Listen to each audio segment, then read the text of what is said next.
Sa pag-iimbestiga ng Navotas Police, natukoy nila ang huling kasama ng bata bago siya mawala.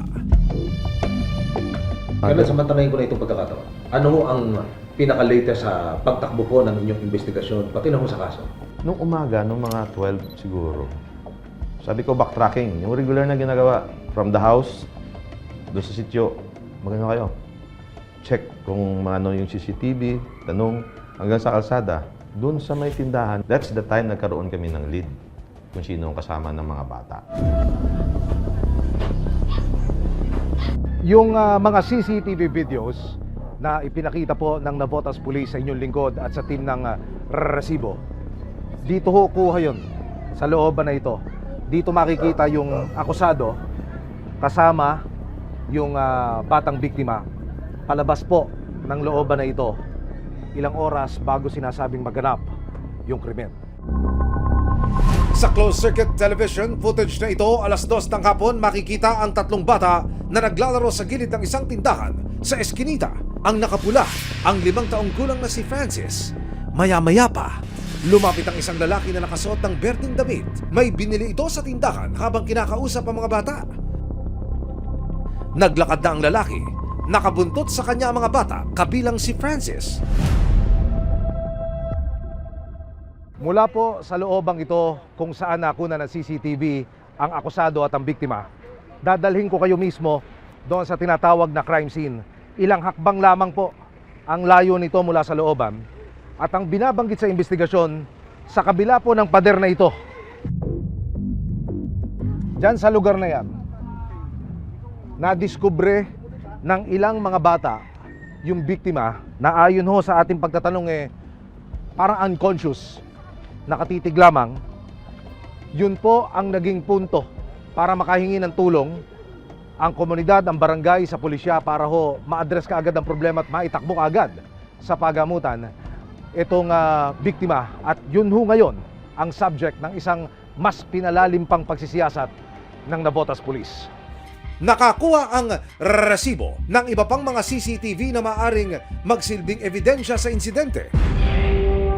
15 minuto bago mag-alas 3 ng hapon, mahigit kalahating oras mula nang sumama si Francis sa lalaking nakaberde. Makikita ang lalaki na umakyat sa rampa ng kalsada. Ang lalaki na naglakad sa isang highway, tumawid sa kabilang bahagi ng kalsada. At para bang may dinudura.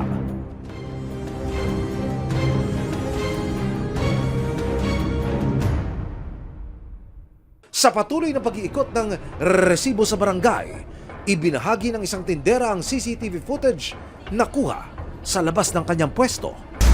Sa mga oras na ito, makikita ang parehong lalaki na wala ng damit pang itaas at ilang saglit lamang, bigla na lang siyang lumuhod at tumingala. Palagi ko po siya nakikita sa labas, tumatambay. Mahilig po siya sa bata. Yung pagluhod-luhod niya po, normal lang po yun. Palagi niya po yun minsan ginagawa niya sa labas. Kinilala ang lalaki bilang si Raven John, 20 taong gulang. Sa pagsisiyasat ng resibo, kilala raw ang suspect sa kanilang lugar bilang tahimik at walang imik. Mahilig siya sa bata. Yan. Kaya hindi nagdadalawa kami ng gano'n kung siya or meron pa iba. Hindi ko naman po akalain na yung bata na yun na nakabata-bata pa magagawa niya yun. Ayon naman sa barangay NBBS proper, walang record ng anumang reklamo o paglabag sa lugar ang suspect. April 1, isang araw matapos ang insidente, nagtungo ang Navotas Police sa ospital para kumpirmahin sa biktima kung ang lalaking nakita sa CCTV ang nanakit sa kanya. Siya may gawa sa iyo ng ganyan? In-invite namin itong suspect natin. Kasama rin yung mga bata, yung pinsan ng ating victim. And while doing yung testimony, kasama rin naman yung magulang ng suspect natin para makuha yung detalye kung kailan niya last nakita itong ating victim. So habang nandito, nakuna namin ng picture. And then yung team namin na isa, pumunta naman sa hospital. Nagkataon talaga na nagkaroon na ng mala yung bata. Hindi nakapagsalita yung bata eh. So, pero nakakausap mo siya, nakikinig kung sino ang nanakit sa kanya. Nang makumpirma sa bata na ang lalaking ipinakita ng PNP ang siyang nanakit sa kanya, sa parehong araw, inaresto na ng Navotas Police si Raven John bilang suspect para sa sinapit ni Francis. Ikaw ay inaares na sa sala, frustrated mo rin. Ikaw ay may karapatan manahimik sa walang tulos. Man kung sabihin ay maaaring malibot laban ko sa kahit ng mundo. Naintindihan mo ba ang mga karapatan? Nakaharap siya ngayon sa kasong frustrated murder. Estudyante siya hanggang high school, parang grade 10, tapos huminto na. So hindi na siya nagtatrabaho kasi 20 years old na siya ngayon. Based sa record natin sa PNP, wala siyang case na ina-file sa kanya.